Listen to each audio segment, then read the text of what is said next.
세상에는 여러 종류의 바퀴들이 있습니다. 경상도 말로 발통, 다양한 발통이 있습니다. 자전거 바퀴부터 승용차 바퀴, 트럭 바퀴, 롤라 브레이드 바퀴, 구루마 바퀴, 다양한 종류의 하다못해 시계 안에 톱니 바퀴까지 수많은 바퀴가 있는데요. 공통점이 있습니다. 그 공통점이 뭐겠습니까? 오늘 설교 제목을 보면 알 수 있습니다.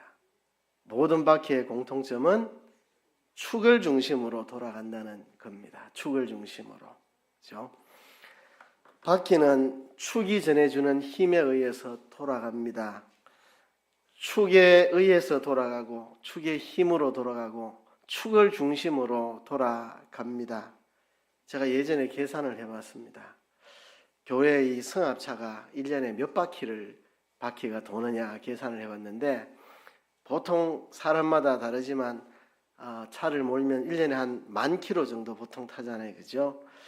1년에 10,000km 탄다고 계산을 하고 바퀴의 지름이 60cm 지름이라고 하면 몇 바퀴 돌아가느냐, 1년에 몇 바퀴 돌아갈 것 같습니까? 바퀴가 1년에 대충 계산해 보면 500만 번 돌아갑니다. 500만 번. 우리 교회 저 카니발 1년에 500만 번 돌아가는데요. 500만 번을 돌았으니까 엄청나게 돌았죠. 엄청나게 돌았는데, 그런데 바퀴가 돈 것은 축이 전해주는 힘에 의해 돌아갔고, 축을 중심으로 계속 500만 번을 축을 중심으로 돌아갔습니다. 우리의 삶도 마찬가지입니다. 우리가 많은 일들을 합니다. 밥도 하고 설거지도 하고 빨래도 하고 직장 출근도 하고 교회에서 봉사도 하고 돈도 관리하고 건강도 관리하고 우리가 하는 일이 얼마나 많습니까? 그런데 결국 우리의 삶도 어떤 축을 중심으로 돌아갑니다. 우리의 삶도 어떤 축에 의해서 그 축의 힘으로, 그 축을 중심으로 우리의 삶도 돌아갑니다. 자동차 바퀴가 1년에 500만 번을 돌아도 축을 중심에서 축의 힘으로 돌아간 것처럼 우리의 삶도 무언가 중심이 있어서 그 중심에 의해서 돌아가고 그 중심의 힘으로 돌아가고 그 중심 축을 중심에서 우리가 돌아갑니다. 그러면 많은 사람들의 삶의 바퀴를 돌리는 축이 뭐겠습니까? 이 땅에 수많은 사람들의 삶을 돌려나가는 그 축이 뭐겠습니까? 그게 바로 탐심이라는 축입니다. 탐심. 사람들은 탐심이라는 축을 중심으로 삶이 돌아갑니다. 탐심에 의해서 움직이고 탐심의 힘으로 움직이고 탐심을 중심해서 돌아갑니다. 그래서 오늘 예수님은 본문을 통해서 이 탐심에 대해서 꾸짖으시고 우리에게 교훈을 주고 있습니다. 오늘 본문에 나와 있는 내용은 이런 내용입니다. 예수님을 따르던 어떤 한 사람이 예수님에게 나와서 부탁을 합니다. 선생님, 내 형님이 부모님의 유산을 나와 나누게 하소서라고 한 거 보니까 아마 이 사람 형님이 욕심장인가 봐요. 아버지에게서 물려받은 유산을 자기 혼자 다 차지하고 동생한테는 한 푼도 주지 않았던 모양입니다. 그것 때문에 동생은 한이 맺혔고 하소연 할 때도 없고, 그렇다고 안 주는 형님을 멱살 잡고 두들겨 팰 수도 없고 형님을 감옥에 집어넣을 수도 없고, 그러니 예수님에게 나와서 하소연을 합니다. 예수님은 내 이 아픈 사연을 위로해 주실 것이다 생각하고, 또 예수님이라면 우리 형님 설득하실 수 아니겠나 이런 생각도 하고, 예수님이 말씀하시면 형님이 순종해서 재산을 나눠주지 않겠나, 예수님은 공의로우신 분이니까 이 불공평한, 형님이 유산을 다 차지하는 이 불공평한 일에 대해서 예수님은 바로 잡아주지 않겠나 생각을 하고 예수님께 부탁을 했는데, 예수님의 대답은 뜻밖의 대답이었습니다. 이 사람아, 누가 나를 너희의 재판장이나 물건 나누는 자로 세웠느냐? 예수님이 하셨던 그 뉘앙스를 살려서 말하면 이런 말이겠죠. 야, 이 사람아, 내가 네 재판장이가, 내가 너가 물건 나누는 사람이가, 이렇게 예수님이 야단을 쳤겠죠. 예수님은 말을 이어가셨습니다. 삼가 모든 탐심을 물리치라. 사람의 생명이 그 소유에 넉넉한 데 있지 아니하리라. 예수님이 말씀을 하셨습니다. 참 예수님의 말씀을 듣고 예수님께 부탁했던 그 사람 얼굴이 새빨개졌을 것 같아요. 얼마나 무안했겠습니까? 예수님한테 이런 부탁을 드렸다가 예수님한테 이런 야단을 맞으니 아마 낯이 떳떳했을 것 같습니다. 여러분이 만일 그 사람이라면 기분이 어떻겠습니까? 정말 무안하고 창피하고 좀 떳떳하고 약간 속상하기도 하고 꼭 이렇게 야단을 치셔야 되나 이렇게 그죠? 만일 여러분이 저한테 똑같은 부탁을 했다면 저는 이랬을 것 같습니다. 아이고 그런 딱한 사정이 있었어요. 참 형님 욕심쟁이네 욕심쟁이. 아이고 참 나쁜 사람 같으니 아이고 딱 하게 됐는데 저도 기도하고 좀 힘써 드릴 테니까 본인도 한번 방도를 간구해 보세요. 막 이렇게 말 안 했겠나 싶어요. 저 같으면 성도들을 위로하고 격려한답시고 이렇게 따뜻하게 아이고 안타깝네요. 아이고 형님이 욕심쟁이인데 어떻게 해결할 방법이 없을까 이랬을 것 같은데 예수님은 그렇게 대답하지 않으셨습니다. 예수님은 무한할 정도로 야단을 쳤습니다. 그렇죠? 만일 여러분이 저한테 이런 부탁을 했는데 제가 예수님처럼 똑같이 대답을 했다면 여러분들이 어떤 반응을 보였을까도 생각을 해봤습니다. 예수님처럼 저도 내가 집사님 재판장입니까? 내가 집사님 재산 나누는 사람입니까? 삼가 탐심을 물리치십시오. 내가 이렇게 말하면 아마 여러분들 화가 나가지고 집에 가가지고 막 씩씩거리시고 시험 들 가능성도 있지 않았을까 그런 생각을 해봅니다. 그러면 왜 예수님은 이토록 상대방을 무안하게 만드는 대답을 하셨을까? 꼭 그렇게 대답을 하셔야만 했는가? 왜 예수님은 그렇게 대답하셨을까? 오늘 본문에 보면 13절에 무리 중에 한 사람이 예수님께 그런 부탁을 했는데 예수님의 답을 보면 예수님은 이렇게 답을 했다고 기록하고 있습니다. 15절에 보면 그들에게 이르시되 예수님에게 부탁한 사람은 한 사람인데 예수님이 답을 할 때는 그들에게 이르시되 이 사람뿐만 아니고 거기 있는 사람 다 들으라고 이 사람 한 사람 때문에 한 이야기가 아니고 이 사람 그냥 개인적인 일이면 그냥 예수님도 아이고 딱하게 생겼다 이래 하실 수도 있었을 텐데 거기에 있는 모든 사람들에게 깨우쳐 주려고 예수님이 말씀을 하신 겁니다.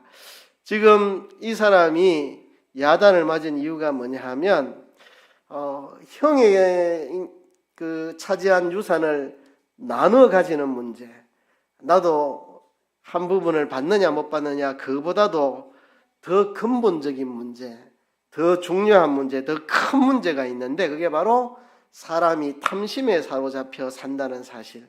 이게 더 큰 문제입니다. 지금 형님이 유산을 내한테 좀 나눠주나 안 나눠주나 이거보다 더 중요한 문제는 이 사람을 비롯해서 그 주변에 있는 사람 전부 다 탐심에 매여가지고 탐심을 축으로 해서 인생이 돌아가고 있는 이 안타까운 것을 예수님이 바라보시고 제발 사람이 그 삶을 탐심이라는 축을 중심으로 돌아가지 않도록 500만 번 1년에 자동차 바퀴가 돌아가도 축을 중심으로 돌아가는 것처럼 우리가 먹고 입고 쓰고 살고 뭐 직장 다니고 하는 모든 삶이 탐심이라는 축을 중심으로 돌아가는 이 안타까운 것을 예수님께서 지적해 주시고 우리의 삶이 탐심을 축으로 돌아가지 않도록 하시려고 예수님이 그 사람에게는 되게 무한하겠지만 그들 모두에게 교훈을 주시려고 이렇게 대답을 하신 겁니다. 자, 우리 모두가 그 사람 입장이라면 한번 생각을 해봅시다. 여러분, 이 사람의 질문에 대해서 어떻게 생각하십니까? 이 사람 참 잘못됐네 이런 생각 듭니까? 뭐 그럴 수도 있는 질문을 했네 뭐 이런 생각 드십니까? 어떻습니까? 뭐 우리가 그 사람 입장이라면 우리도 뭐 예수님한테 그런 부탁했을 것 같다 이런 생각 안 드십니까? 제가 목회 생활을 하는 동안에요, 적지 않은 교인들로부터 똑같은 이야기를 들었습니다. 목사님, 우리 집에 유산을 형님이 다 차지하고 나한테는 주지도 않고, 저도 목회 현장에서 많은 성도들에게 그런 이야기 들었습니다. 똑같은 이야기. 속상하다고 화가 난다고, 우리 오빠가 재산 다 차지했는데 내가 왜 부모를 모셔야 되냐고, 우리 오빠가 책임져야지 하고, 뭐 하여튼 목회 현장에서 그런 이야기 많이 들었습니다. 또 저한테 직접 하는 이야기도 들었지만, 또 목사한테 차마 그래 이야기 못하고 옆에 성도들끼리 하는 이야기를 지나가면서 듣기도 하고, 목회 현장에서 많이 본 이야기입니다. 뭐 성도들만 그런 게 아니고 목사님들 중에도 똑같은 이야기 하는 목사님들 들어 봤습니다. 우리가 그 사람의 입장이라면 우리도 예수님한테 똑같은 이야기 했을지도 몰라요. 예수님 있잖아요, 우리 형님이요, 세상에 이런 일이 있습니까? 예수님 좀 우리 형님한테 말 한마디 해주세요. 우리도 그러지 않았을까 이런 생각을 해봅니다.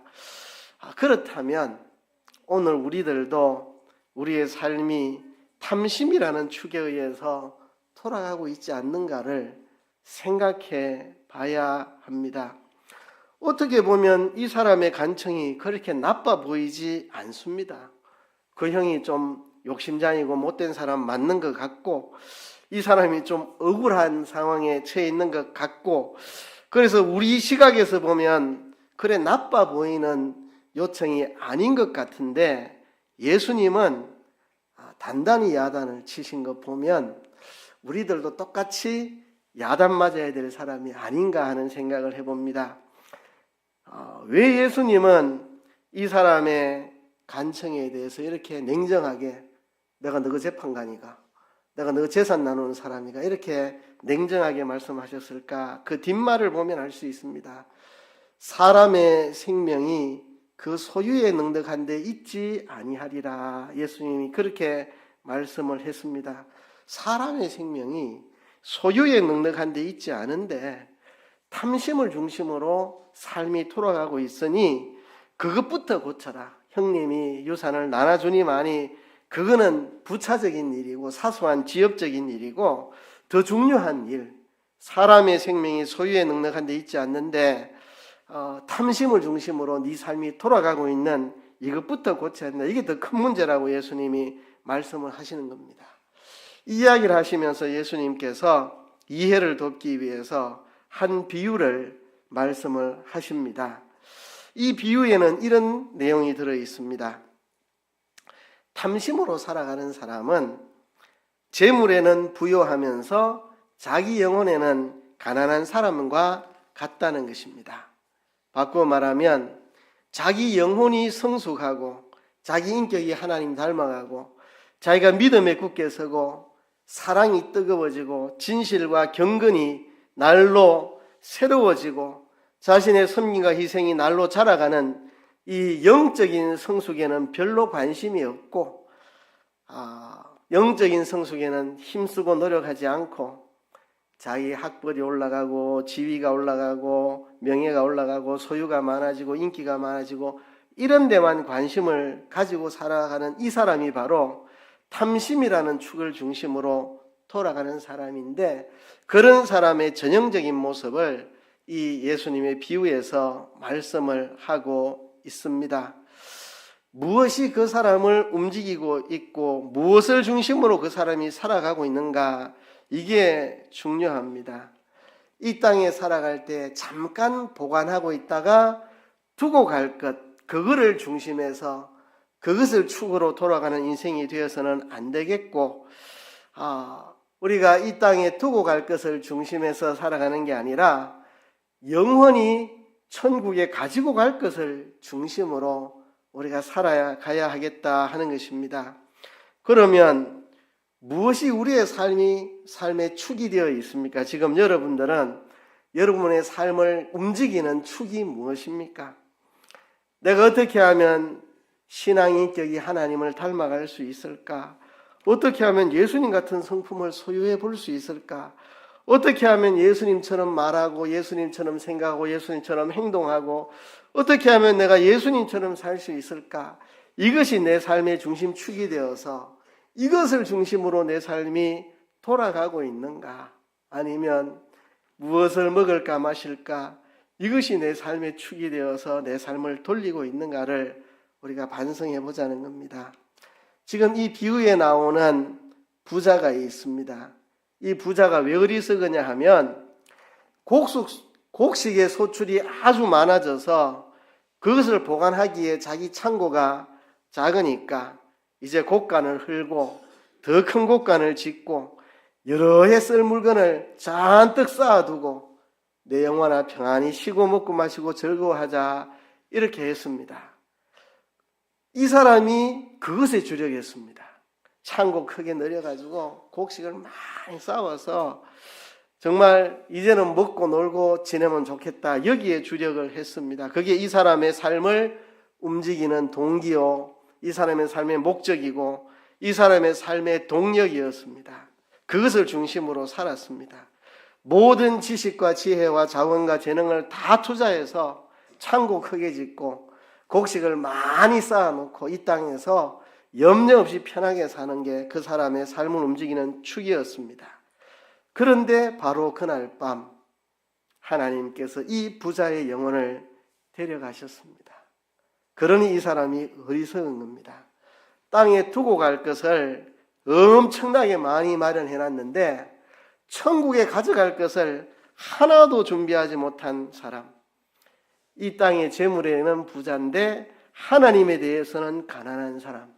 천국에 대해서 가난하고 영혼에 대해서 가난하고 인격에 대해서 가난하고 영적인 것에 대해서 가난하고 신앙에 있어서 가난한 사람. 하나님에 대해 가난하고 돈에는 부자가 된 사람. 그러니까 이 영혼이 어리석은 영혼이고 불쌍한 영혼입니다.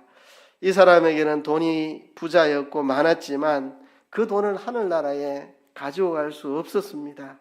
하늘나라에는 그 영혼만 가는데 그 영혼에 대해서 부유한 자가 되어야 되는데 영혼에 대해서는 가난하고 그렇죠? 돈에 대해서는 부자고 돈은 다 두고 가야 되고 영혼만 가지고 하늘나라 가는데 영혼에 대해서는 가난한 자가 되었으니 이 사람이 어리석은 사람입니다. 그 영혼이 하나님을 닮은 인격으로 연단되고 성숙되고 자라나야 하나님에 대해서 부유한 자가 되는 건데 그 영혼을 돌보지는 않고 돈만 모으고 곡식만 쌓아두고 그래서 하나님께는 가난한 자고 돈에 대해서는 부자가 된 사람. 그래서 21절에 보면 이렇게 말씀을 합니다. 자기를 위하여 재물을 쌓아두고 하나님께 대하여 부여하지 못한 자가 이와 같으니라. 자기를 위해서는 재물을 많이 쌓아두었는데 하나님께 대해서는 가난한 사람, 이런 사람이 바로 그런 사람이다 하면서 이 한 사람 예수님에게 형님이 유산을 나누도록 좀 타일러 주세요 이렇게 말한 이 사람에게 일침을 예수님이 놓으셨습니다. 한번 상상을 해봅시다. 지금 우리가 이 공간에 모여 있는데요. 이 바닥이 전부 찰흙으로 됐다고 하면 생각해요. 이 바닥이 전부 찰흙으로 되어 있습니다. 그래서 이 주어진 시간 안에 그 찰흙으로 그릇을 만들든지 뭘 만들든지 내가 만들고 싶은 거를 자유롭게 만들 수 있습니다. 그런데 이 방을 나갈 때는 찰흙은 가져 나갈 수 없고 내가 찰흙으로 만든 물건만 들고 나갈 수 있다고 한번 생각해 보세요. 여러분들 지금부터 뭘 해야 됩니까? 물건을 만들어야죠. 그릇을 만들든지 접시를 만들든지 도자기 숟가락 젓가락을 만들든지 그걸 해야 될 거 아닙니까? 그죠? 그런데 한 욕심장이가 있어가지고 야 여기 지금 찰흙이 이만큼 많은데 옆에 사람이 찰흙 많이 가져가면 나한테 찰흙 돌아올 거 없다. 이래서 일단 찰흙을 모아야 되겠다 해가지고 남들 다 찰흙으로 그릇 만들고 접시 만들고 뭐 찰흙으로 소품 만드는데 자기 혼자 창고 짓고 그래서 찰흙을 막 끌어 모아가지고 다른 사람이 찰흙 많이 가져갈까봐 찰흙을 내가 많이 차지하려고 창고에 찰흙만 막 잔뜩 쌓아 모아놨습니다. 그런데 갑자기 띵 이제 다 나가십시오. 자기가 만든 물건 들고 다 나가십시오. 이러는데 전부 다 어떤 사람은 그릇 3개 만들어 나가고 어떤 사람은 접시 5개 만들어 나가고 이러는데 자기는 창고도 두고 가야 되고 쌓아놓은 찰흙도 다 두고 가야 되고 빈몸으로 나가야 되면 이 얼마나 어리석은 사람입니까? 어리석은 사람. 그러니까 많은 사람들이 이렇게 살고 있다는 겁니다. 이렇게. 그죠? 우리가 이 땅에서 하나님이 주신 돈이든 기술이든 지식이든 재능이든 건강이든 권력이든 유명세든 뭐 무엇이든 다 두고 가야 됩니다. 우리가 가지고 갈 수 있는 것은 돈 가지고 명예 가지고 권세 가지고 시간 가지고 건강 가지고 재능 가지고 그것 가지고 하나님을 닮은 인격을 만들어 놓으면 하나님 닮은 그 인격만 가지고 우리가 하늘나라 갈 겁니다. 이 땅에서 예수님을 닮은 말과 행동과 삶 그것만 가지고 천국 갈 겁니다. 그럼 우리가 무엇을 주력해야 됩니까? 무엇을? 찰흙을 모으는데 힘쓰면 안 되고 그죠? 그 찰흙 가지고 내가 하나님 닮은 인격을 만들어 나가는 여기에 힘을 써서 그게 내 삶의 축이 되어야 됩니다. 지금 예수님께서 이 사람한테 무한하게 대답하셨는데 오늘날 누가 저보고 이런 거 이야기하면 아이고 안타깝네요. 형님이 좀 마음을 돌리시면 좋겠는데 기도해 보세요. 이렇게 말했을 것 같은데 예수님이 아주 좀 냉정하게 이 사람아 내가 너그 재판장이가 내가 너그 물건 나누는 사람이가 삼가 탐심을 물리쳐라. 사람의 생명이 소유에 능력한 데 있지 않은 줄 모르느냐. 이렇게 야단을 예수님이 치셨는데 왜 그러셨는가. 우리의 삶의 축이 탐심이라는 축에 매여가지고 계속 그 중심으로 일하는 것도 탐심으로 자식 키우는 것도 탐심으로 직장 생활도 돈 관리하는 것도 전부 탐심을 중심으로 돌아가는 이것을 꾸짖으시고 무엇을 중심으로 돌아가야 되느냐. 하나님에 대해서 부유한 자가 되라. 하나님에 대해서 부유한 자. 내 신앙이 부유하고 인격이 부유하고 내 삶이 부유하고 정말 그런 사람이 되도록 힘쓰는 그게 내 삶을 돌리는 축이 되어야 된다. 그 이야기를 예수님이 하시는 겁니다. 어리석은 사람은 가지고 갈 것은 하나도 마련 안 하고 두고 갈 것만 맨날 모으는 사람이 어리석은 사람입니다. 두고 갈 것을 마련하기 위해서 자기 믿음을 팔아먹고 신앙 인격 팔아먹고 신앙 양심도 팔아먹고 세상에 두고 갈 것 얻기 위해서 하나님도 이용해 먹고 교회도 이용해 먹고 성경도 이용해 먹고 진리도 사랑도 헌금도 다 이용해 먹고 그죠? 두고 갈 것 마련하기 위해서 살아가는 그런 사람이 되어서는 안 된다는 겁니다. 여러분 탐심이 뭡니까? 탐심.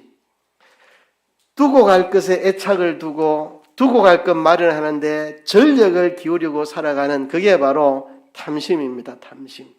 두고 갈 것을 위해서 전력을 다 기울여서 노력하고 애쓰는 삶, 그게 탐심입니다. 탐심. 영원한 것에 투자하고 영원한 것을 마련하지 않고 두고 갈 것에 욕심을 두고 그거 마련하는 데 주력하는 사람이 탐심에 사로잡힌 사람입니다. 여러분 그런 삶은 누가 살아가야 하느냐 하면 지옥 갈 사람들이 그런 삶을 살아갑니다. 지옥 갈 사람들이 알고 그러는 건 아니겠지만 결과적으로 놓고 보면 어차피 이 세상 떠나면 두 번 다시 누리지 못하는 거니까. 홍포 입은 부자에 대한 예수님 말씀에 보면 그곳에는 물 한 방울의 혜택도 없는 곳이다. 물 한 방울도 누릴 수 없는 곳이다.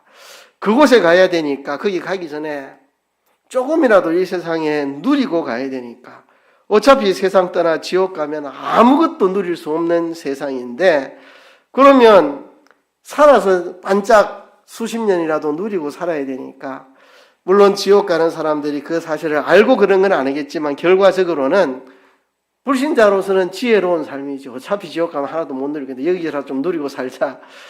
지옥 가는 사람에게 딱 알맞는 삶이 탐심을 축으로 돌아가는 삶입니다. 이건 지옥 가는 사람한테 너무나 어울리는 삶입니다. 어차피 죽으면 다시 누릴 기회가 없는 걸, 그죠? 그러나 성도의 삶에는 어울리지 않은 삶입니다. 우리는 잠시 세상의 것을 가지고 영원한 것을 마련하고 영원한 것을 누리기 위해 준비하며 살아가는 인생을 사는 게 우리 그리스도인입니다. 그죠? 영원을 마련하는 사람들입니다.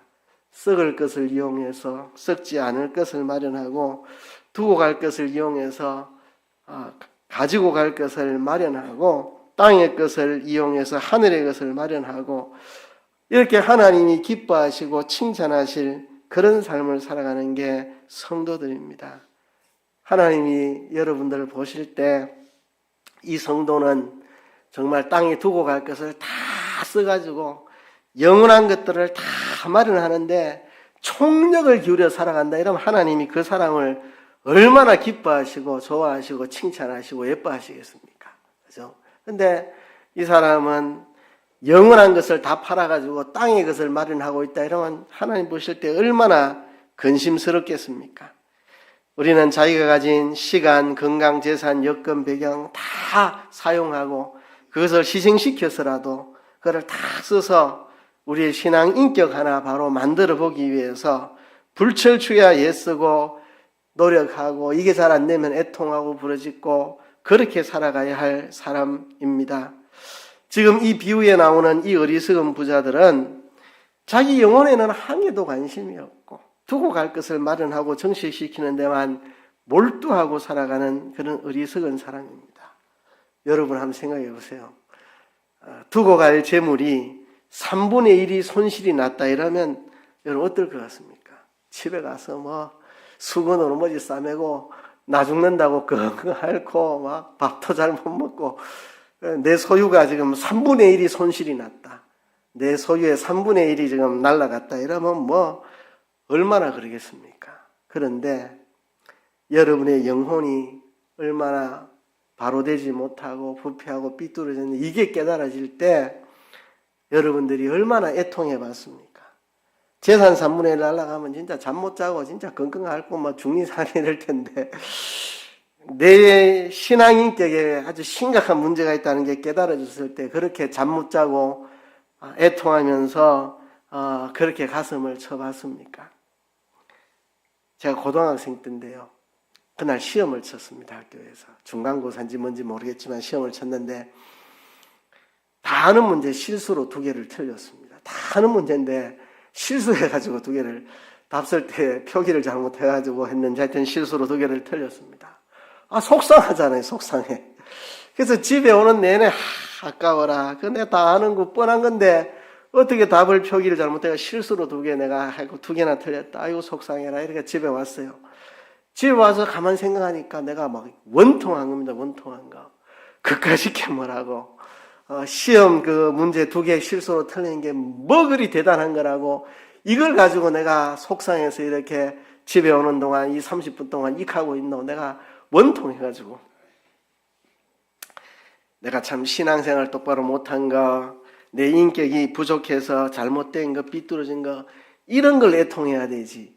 씨잘데기 없는 그 시험 뭐 점수 2개 내려간 거, 그게 뭐 대단하다고 해갖고, 제가 땅을 치고 통곡을 했습니다. 혼자. 집에 어머니는 일 나가시고, 아무도 없는 방 안에서 막, 땅을 치며 통곡을 했습니다. 야, 이 인간이 어리석다. 이 인간이 정말 어둡다. 아무것도 아닌 그 시험 문제 2개 가지고 그렇게 속상해하고 진짜 애통해야 되는 문제가 내 영혼에 대한 문제인데 내가 이래 살아가 내 인생 되겠나? 제가 땅을 치며 방바닥을 치며 통곡을 하고 제가 이래 살아서는 안 되겠다 해서 이불을 보따리 사가지고 교회로 갔습니다. 교회로 가서 내가 기도하고 내가 회개하고 내가 반성해야 되겠다 그래서 그날 교회에서 자고 새벽 기도하고 그렇게 그 다음날 돌아왔습니다. 이 인간이 얼마나 어리석은지, 내가 참 어리석다, 어리석다, 바보 같은 인생을 살고 있다. 이제 정신 차려가지고 다시는 내가 그런 인생을 안 살겠노라고. 그 진짜 그랬느냐? 상당히 그랬습니다. 그래서 그다음부터는 시험 문제 틀려도 그까짓 게 뭐 인생의 중요한 문제가 실수로 틀릴 수도 있지. 더 중요한 문제가 있는데 내 신앙의 문제, 영혼의 문제 이게 중요한 거지 하고 그래도 뭐 한 번씩 또 시험 틀리면 좀 속상한 적이 있긴 있었지만 그래도 그날부터 상당히 초연하게 이제는 내가 다시는 바보같이 그래 살지 않겠노라고 결심하고 진짜 내가 힘써야 될 거, 애통해야 될 게 뭔지를 알고 그날부로 상당히 고쳐서 살기 시작했습니다. 여러분, 자기 형님이 유업을 나누게 해달라고 간청하는 이 사람에게 왜 그리도 예수님은 몰인정하게 무안스럽게 대답을 하셨을까요? 예수님도 알고 계십니다. 그 형님이 부당한 행동을 하고 있다는 것도 알고 있고 그 형님이 치사한 사람이라는 것도 알고 있고 이 사람이 참 억울한 상황에 놓여 있다는 것도 알고 부모의 유산 같으면 한복을 나누면 그게 큰 돈이라는 거 예수님 다 알고 있습니다. 나누는 것이 공평이라는 거 예수님 다 알고 있습니다. 그러나 더 중요한 사실, 유산을 나누는 것보다 진짜 그 사람의 삶의 축이 되어야 될 것은 그게 아니고 하나님에 대해서 부여한 사람, 영혼에 대해서 부여한 사람 되는 이게 중요한 건데 이거를 놓치고 있다는 것을 안타까워하셔서 예수님이 그렇게 말씀을 하신 겁니다. 사실 생각해 보면 예수님을 만났으면 예수님한테 그런 거 구하면 되겠습니까? 네? 여러분들이 모처럼 시장하고 1대1로 대면하게 됐다면 뭘 이야기해야 되겠습니까? 네? 50원만 주세요. 이런 소리 하게 되겠습니까? 네? 예수님을 만났으면 예수님한테 그런 이야기나 해서 되겠습니까? 물론 유산이라는 거 큰 돈이고 삶의 중요한 부분이 될 수 있겠지만 예수님을 만났으면 영생을 사마리아 수가성 여인도 자기는 살아온 삶이 부끄러워서였는지 남들 시원할 때 물 들어 우물에 오는데 자기는 정오에 뜨거운 떼학볕 아래 물 들어오는 고달픈 삶을 살아서 예수님이 누구신지도 모르고 물 이야기 했는데 예수님이 그리스도라는 걸 알고 나니까 대번 말을 바꾸어서 물이고 뭐고 다 필요 없고 예배에 대해서 우리 조상들은 이 산에서 예배한다던데 당신은 예루살렘에서 당신들은 예배한다던데 뭐가 맞습니까? 예배에 대한 갈급함.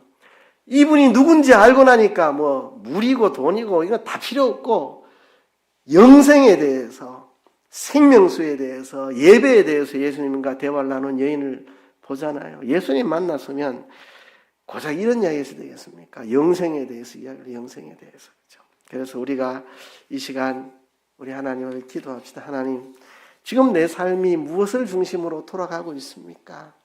내 삶이 무엇을 중심으로 돌아가고 있습니까? 내 삶이 하나님을 중심으로, 영생을 중심으로, 영원한 것을 마련하는 그 중심으로 내가 돌아가고 있는지 내 삶의 축이 무엇입니까? 하나님, 올 한 해 시작하는 이 시점에 내가 탐심을 중심으로 돌아가는 사람 되지 않게 도와주시고 하나님에 대해서 부여한 자를 이것이 내 삶의 중심이 되어 돌아갈 수 있도록 도와주시옵소서. 다 같이 한번 통성으로 기도하겠습니다.